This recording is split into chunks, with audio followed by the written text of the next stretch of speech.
Before I left for Liberia, I got a lot of briefings about the situation there, and I was told that the mortality rate was quite high and that I should expect that when I arrive. But I think nothing could have prepared me for what happened my third week there.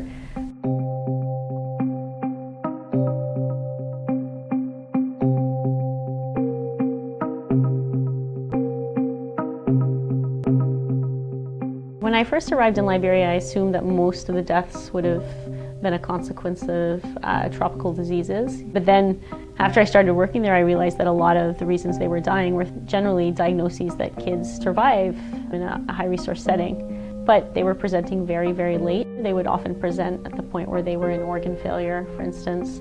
And also, in the interim, they were at home receiving local remedies that were often very toxic.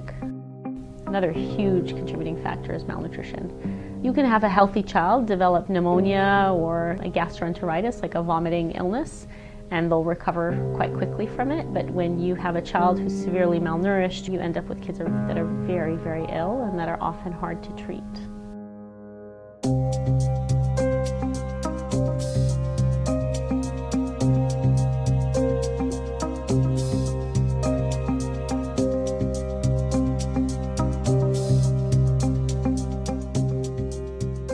It was a normal start to the week on Monday morning, and then I got in and it was just, it just all started at once.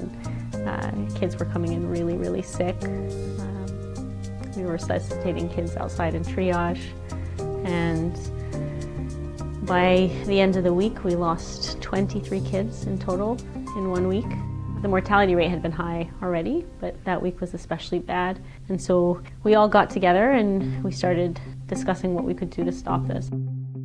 We decided to start with communication. We worked on basic communication techniques that would help people convey information about patients in a clearer manner and help you formulate your ideas about the patient better so that you can make better plans.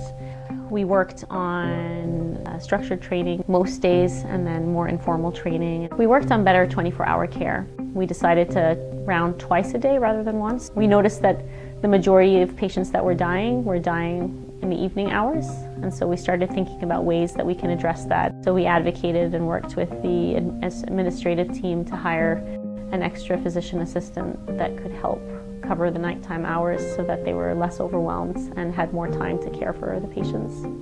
There was a lot of hard work that went into those 6 months, and most of that hard work was done by the local staff.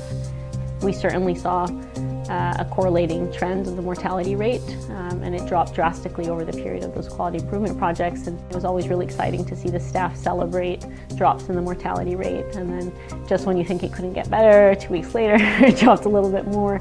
It's a good reminder that there are things that we can make better.